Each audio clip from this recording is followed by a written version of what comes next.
Okay, so we've got this mountain of research on microfinance, and frankly, I'm stoked to dive in. We're talking financial crises, those gut-wrenching moments that can make or break institutions, but as they say, what doesn't kill you? Makes you stronger, right? And that's precisely the angle we're taking in this deep dive. Exactly. We often focus on the success stories, but let's be honest, navigating rough waters is where true resilience is built. And for that, we've got Weathering the Storm 2 as our trusty compass. A fantastic resource, I have to say, packed with insights from past crises, India, Bosnia, Cambodia. One thing it really drives home is that high loan delinquency rates, while obviously a red flag, don't necessarily spell doom and gloom. So there's hope even when things look dire. Give me an example. Takes Bandana, an Indian microfinance institution. They were hit with a 50%, yes, you heard that right, a 50% portfolio loss when the Andhra Pradesh government basically shut down microfinance operations in the state. Wow, a 50% hit, that's massive. How did they claw their way back from that abyss? Well, they had to get seriously creative. With the support of their two biggest creditors, they managed to convince the Reserve Bank of India to allow a corporate debt restructuring process. A CDR. A CDR, isn't that usually a no-go for these types of institutions? You're absolutely right, it is. But they successfully lobbied for a rule change, basically rewriting the playbook to stay afloat. Talk about thinking outside the box. I bet that wasn't a walk in the park. Not even close. We're talking 48, count them, 48 different creditors to negotiate with, a tangled web of loan extensions, convertible notes, you name it. But the takeaway here is clear. When crisis hits, strategic negotiation and a willingness to explore uncharted territory can be game changers. Makes you wonder how many institutions could have benefited from that kind of bold thinking in the past. But, as we know, not all crisis responses are created equal. Weathering the Storm 2 also dissects the cautionary tale of KOSF, right? Yes, and it's a stark reminder that understanding how clients behave during a crisis, particularly when it comes to something as sensitive as loan repayments, is absolutely crucial.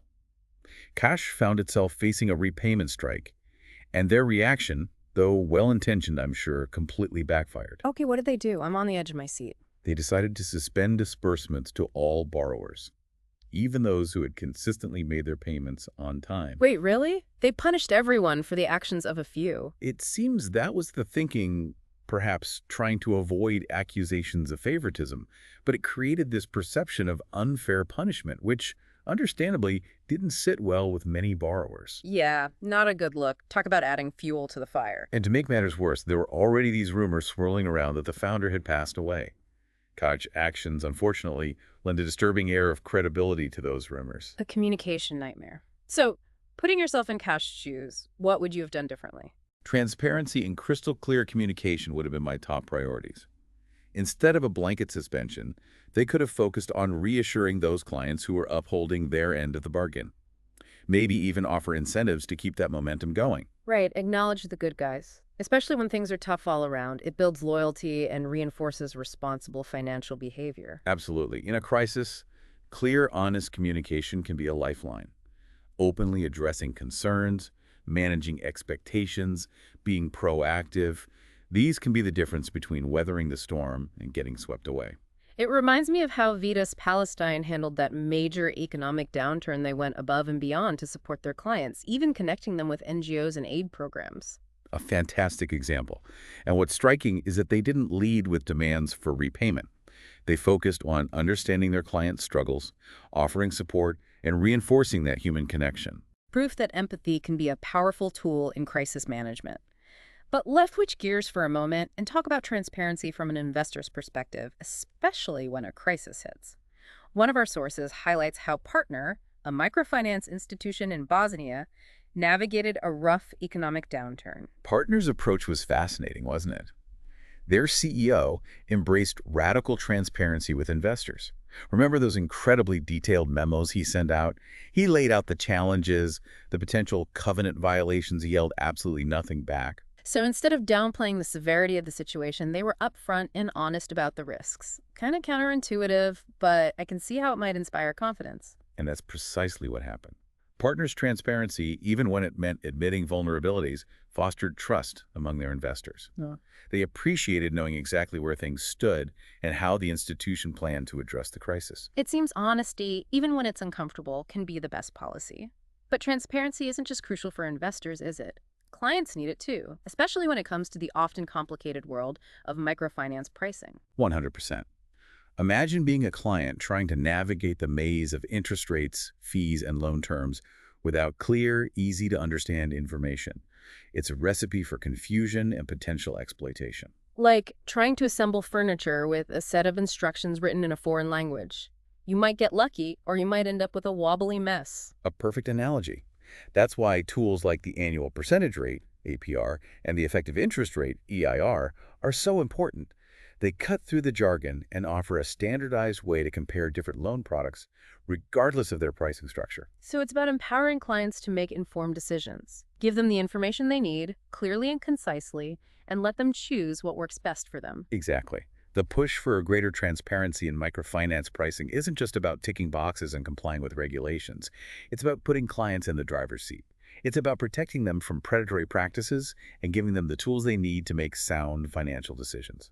And that brings us to the SMART campaign's client protection principles. The SMART campaign, you say? Sounds like they're all about making sure clients aren't left in the dark when it comes to their financial agreements. Right on. It's not just about disclosing information. It's about making it clear, accessible, digestible, so clients can actually use it to make smart choices.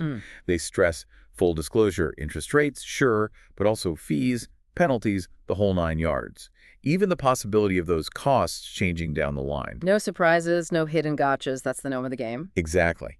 And this focus on transparency and client understanding is especially critical when we consider the potential pitfalls of rapid growth in microfinance. It's like, growth is good, right? More clients, more impact. Right, that's the usual thinking. But it sounds like things aren't always so straightforward. You've hit the nail on the head. Take the case of Morocco, for instance. Booming markets, everyone's excited, but it turns out, beneath the surface, some serious cracks were starting to appear. Almost like building a house of cards looks impressive from afar, but one gust and And the whole thing could topple over. So in Morocco, were there any warning signs that maybe their rapid expansion was outpacing their capacity for responsible lending? that's the million-dollar question, isn't it? In their case, a surge in foreign investment, coupled with this big push for individual lending, fueled the boom. But it also seems to have contributed to a surge in delinquencies. So perhaps the rush to grow overshadowed those crucial risk management practices. It's a possibility worth considering. The pressure to expand might have led to some, shall we say, relaxed due diligence on borrowers.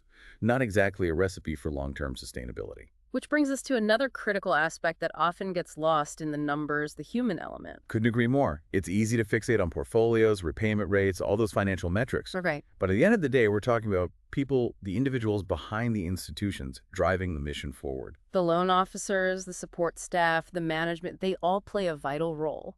Absolutely. And in Morocco, there were signs of discontent brewing within the ranks. Stagnant wages, declining morale, this sense of disconnect between management and employees.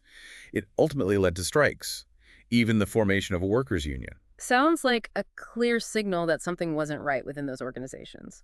When employees feel undervalued or unheard, it's bound to have an impact. Precisely.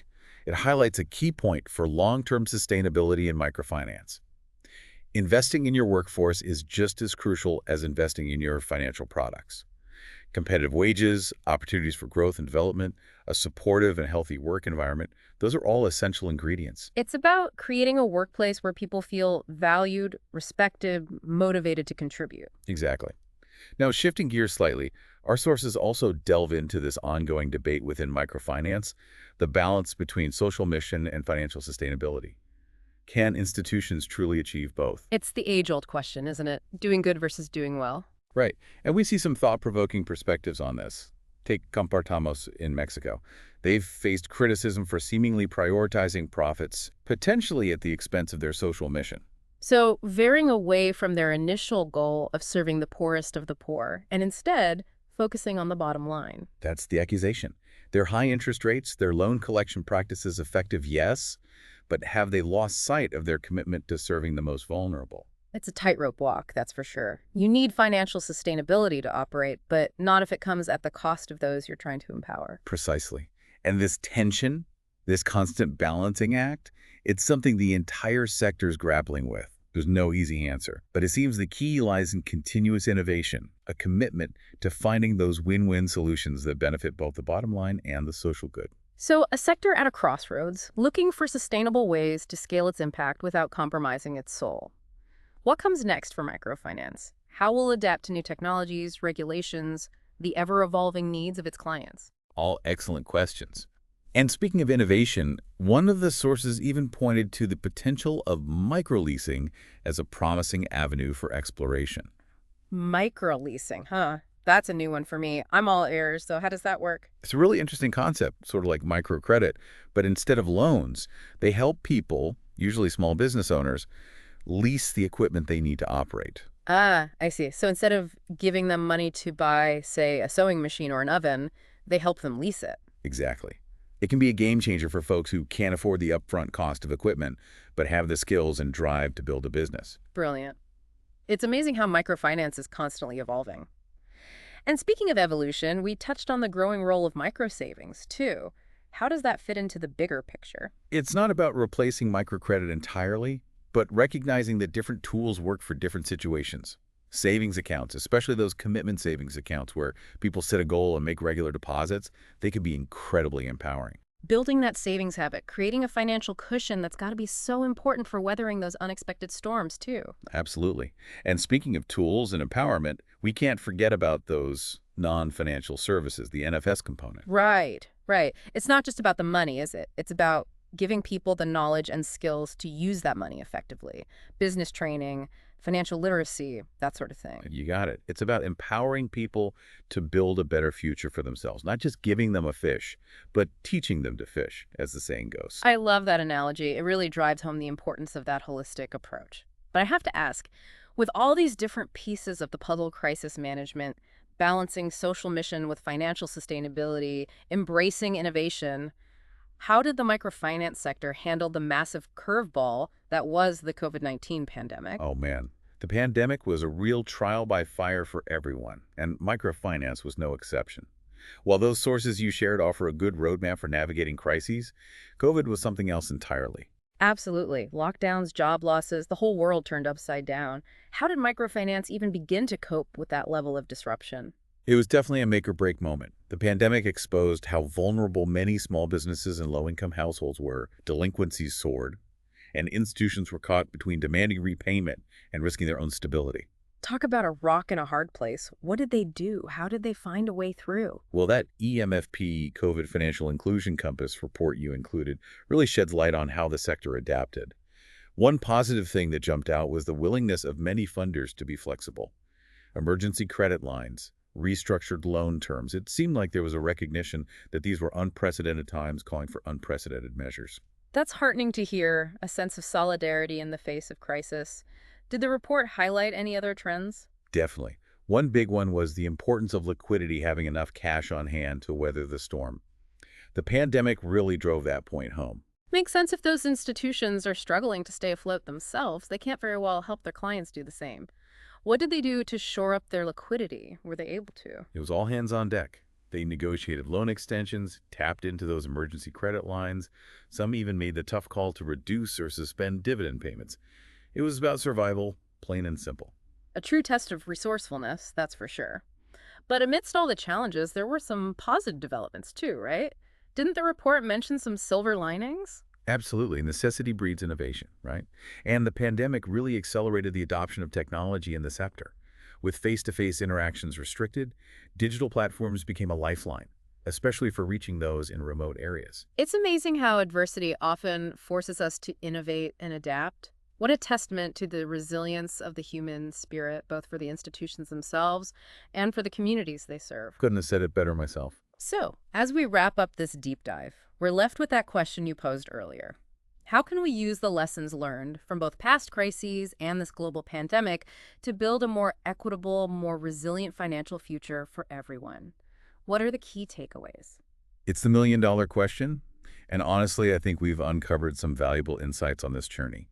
First and foremost, the pandemic really highlighted the need for robust risk management systems.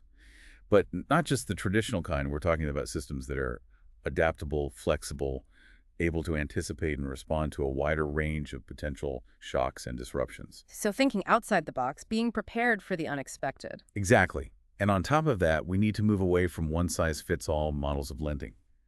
The pandemic showed us that flexibility, a more client-centric approach that takes into account individual circumstances and vulnerabilities, that's crucial. It's about recognizing that people's needs and challenges are diverse, and solutions need to be equally diverse. 100%. And last but certainly not least, we need to embrace the power of technology to make financial services more accessible and affordable for everyone. Technology is a force for inclusion and empowerment. Exactly. But it's not just about systems and technologies, is it? It's about people working together, sharing knowledge, learning from each other. The microfinance institutions, the funders, the regulators, and most importantly, the clients themselves. It's about fostering a spirit of partnership and collaboration. A collective effort to build a more inclusive and resilient financial system that works for everyone. Couldn't have put it better myself. That's the heart of it, really. Well, that's about all the time we have for today's deep dive. A huge thank you to you for sharing your insights and expertise. This has been an incredibly thought-provoking conversation. The pleasure was all mine. Keep those questions coming, and let's all keep working towards a more just and equitable financial future.